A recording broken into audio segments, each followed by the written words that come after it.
नमस्कार, मैं डॉक्टर शिजू शिवगीत और आप सुन रहे हैं कहानी वाला। आज मैं आपके लिए लाया हूँ प्रेमचंद की कहानी अलगोचा का सारांश। सुनिए प्रेमचंद के मशहूर कहानी अलगोचा।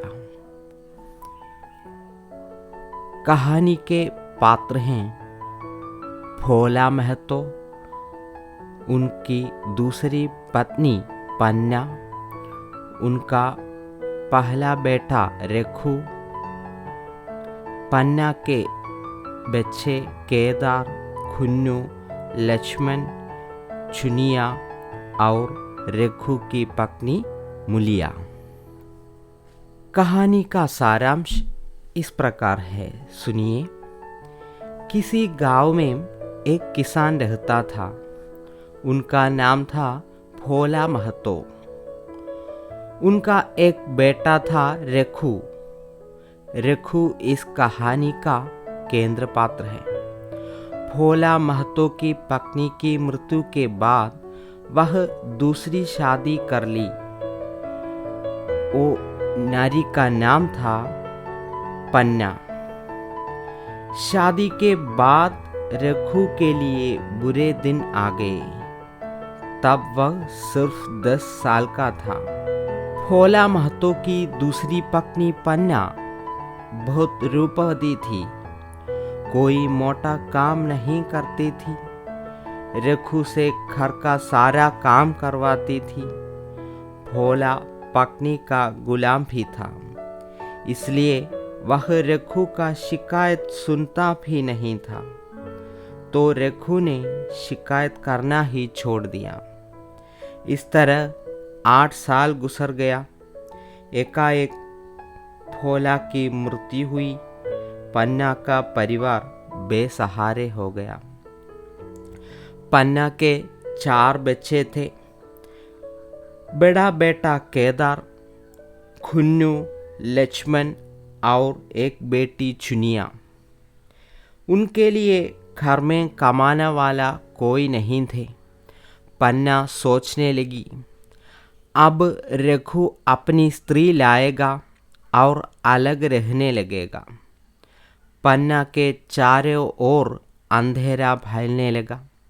उसने तय किया, जिस घर में मैंने राज किया उसमें लौंडी ना बनेगी। इसी सोच में एक महीना गुजर गया। संध्या का समय था। पन्ना ने देखा तो बच्चे घर में नहीं थे। वह उन्हें ढूंढने बाहर निकली। देखा तो तीनों लड़के रेखू की चौबड़ी के सामने घेरे खड़े थे। छोटी लड़की उसकी पीठ पर सवार होने की चेष्टा कर रही थी। पन्ना को अपनी आंखों पर विश्वास न आया। उसने सोचा, शायद रेखू दुनिया को दिखाना चाहता है कि मैं अपने भाइयों को बहुत चाहता है और मन में छुरी रखी हुई है। रेखू बच्चों के लिए गाड़ियां बना दी थी। वे उनसे खेल रहे थे। पन्ना चकित नेत्रों से यह दृश्य देख रही थी। तभी खुन्नू ने बोला कि अब हमारे घर में गाय भी आ जाएगी काकी। तो पन्ना ने पूछा, गाय के रुपए किसके घर से आएंगे? तो रेखू ने विनम्र होकर कहा, काकी, मेरे गले के मुहर को बेचकर गाय खरीदने वाला हूँ। अब रेखू का यह प्यार और सज्जनता को पन्ना अस्वीकार न कर सकी। आगे रेखू उस परिवार का पालन करने लगा। 5 साल और गुजर गए। रेखू जैसा मेहनती ईमानदार किसान गांव में न था। वह पन्ना की इच्छा के बिना कोई काम न करता था। उसका उम्र 23 साल की हो गई थी। उसे शादी करने का समय था। पन्ना बार बार उससे बहू की विदा करके लाने को कहती थी, लेकिन रघु अपनी स्त्री के रंग ढंग का कुछ परिचय दूसरों से पा चुका था। ऐसी औरत को घर में लाकर परिवार की शांति में बाधा नहीं डालना चाहता था। आखिर एक दिन पन्ना सिद्ध करके मुलिया को विदा करके लाई। मुलिया मौके से ही जली भुनी आई थी। मेरा पति छाती फाड़ कर काम करे और पन्ना रानी बनी बैठे रहे, उससे यह बर्दाश्त ना हुआ। एक दिन मुलिया रघु से कहा, तुम्हें इस तरह गुलामी करनी तो करो, मुझसे नहीं होगी। इस तरह पन्ना और उनके बच्चों को लेकर उन दोनों में बहस हुई, मगर रघु पर कोई असर ना पड़ा। लेकिन मुलिया पन्ने से बात करना छोड़ दिया, बच्चों के लिए खाना पकाना छोड़ दिया, घर का काम करना छोड़ दिया। बच्चे भी पन्ना के खेत से आने तक भूखे पड़े थे। केदार 14 साल का था। वह घर की सारी स्थिति समझ रहा था कि अभी भाभी उनके साथ रहना नहीं चाहती है। फिर एक दिन दशहरा का त्योहार मना रहे थे। बच्चों के पास मेला जाने पैसा नहीं थे। रघु ने उन्हें 2-2 पैसे देने को कहा तो मुलिया बिगड़ी। वह खाना पीना छोड़ दी। रघु से अपना घर पहुंचाने को कहा। रघु ने देखा तो अपनी पत्नी की लावण्यता गायब हो गई थी। उसकी आंखें अंगारों की तरह लाल हो गई थी। उसने मुलिया को समझाने का कोशिश किया, मगर मुलिया ने जवाब दिया कि जब तक घर अलग ना होगा तब तक मुंह में पानी ना डालूंगी। लेकिन यह बात रघु ने सपने में भी नहीं देखा था, अगलाव की कल्पना नहीं किया था। उसके मन में तरह तरह की व्याकुलताएं उमड़ने लगी। पापा मर के 10 साल भी नहीं बीता, जिन्हें अपने बच्चों की तरह पाला, जिनके लिए तरह तरह के कष्ट झेले, उन्हीं से कैसे अलग हो जाऊं।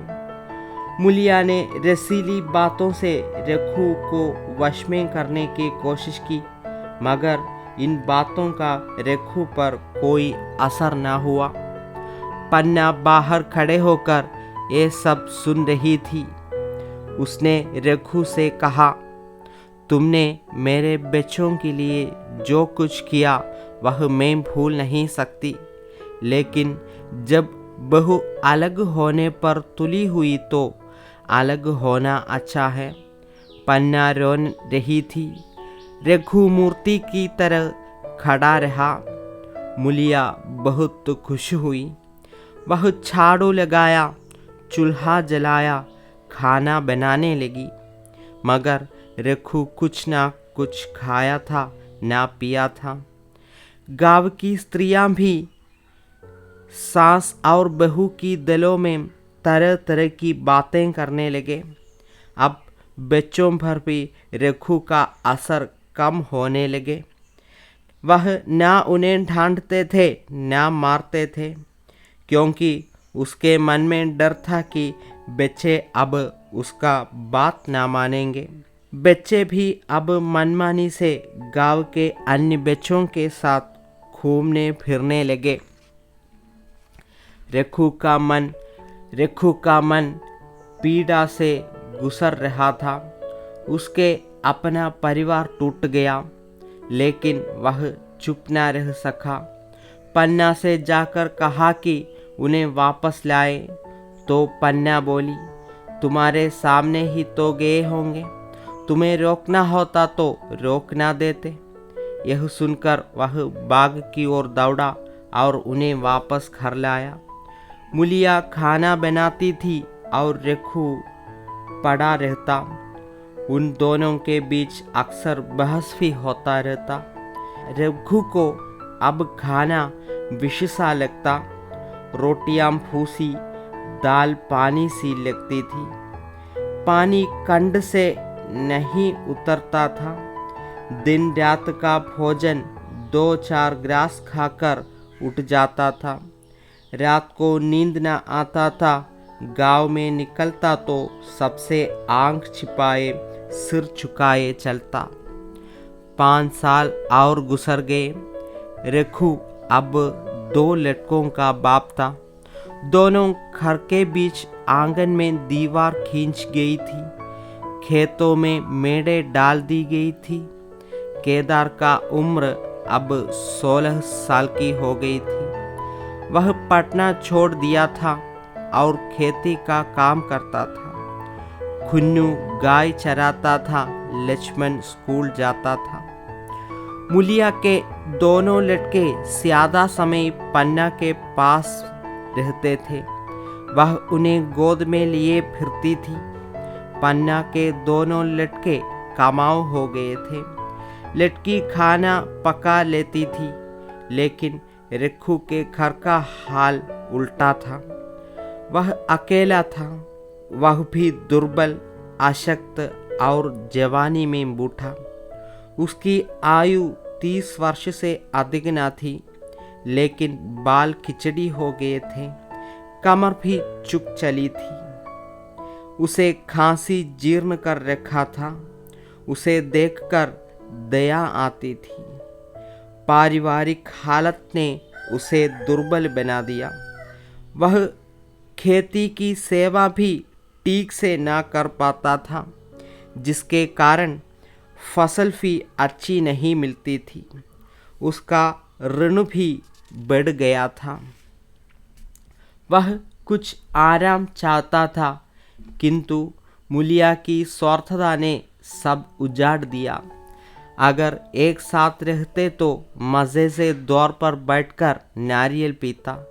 भाइयाँ काम करते, वह सलाह देता, पर वह अवसर हाथ से निकल गया।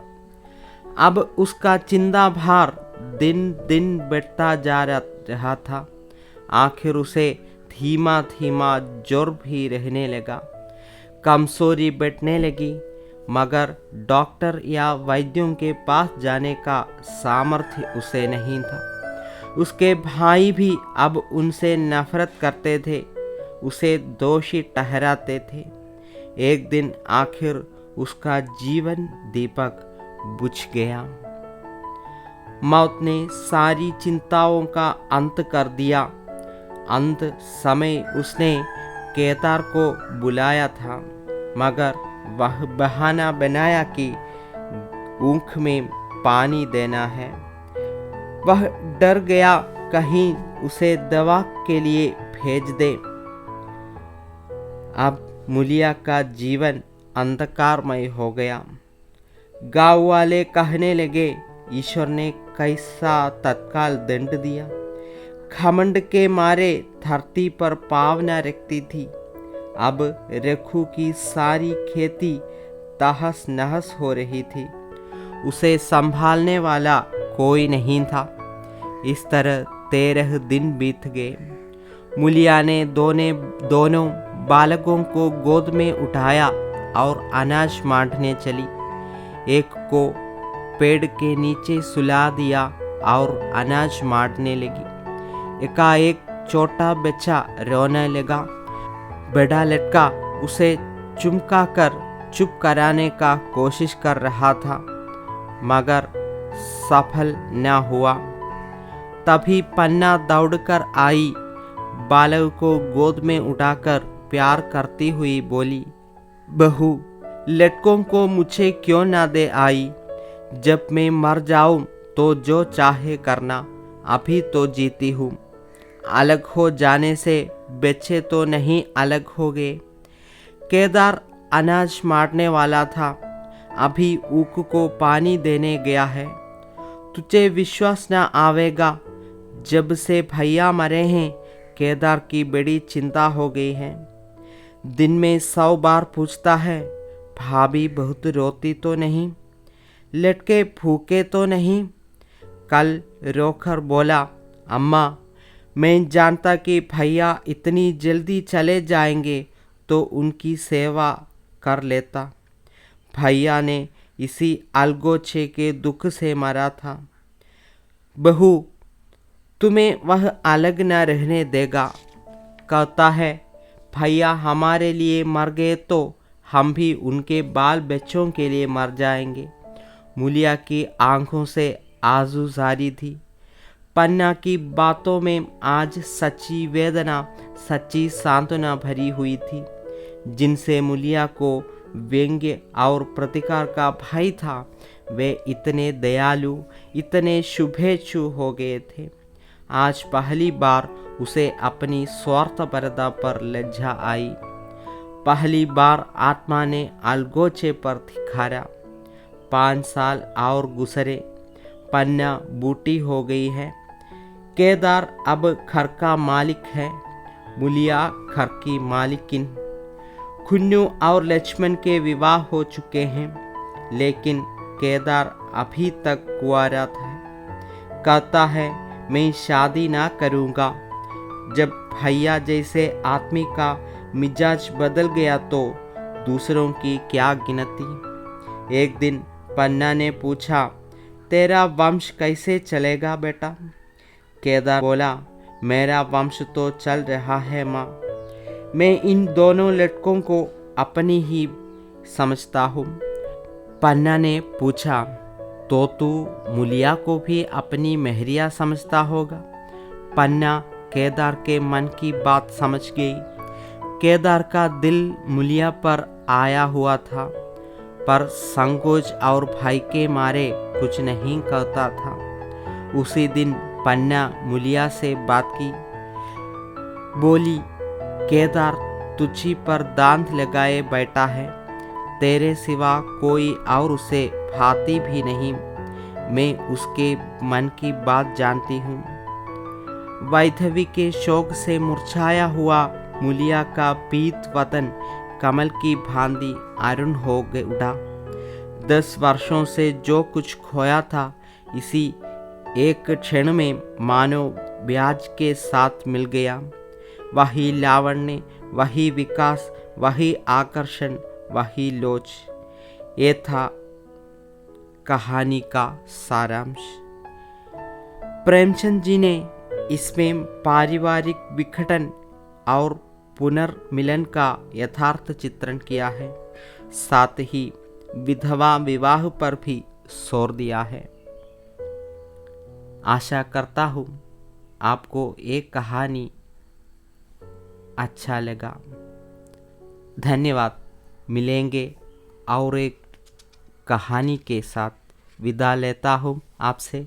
डॉक्टर शिजू शिवगीत।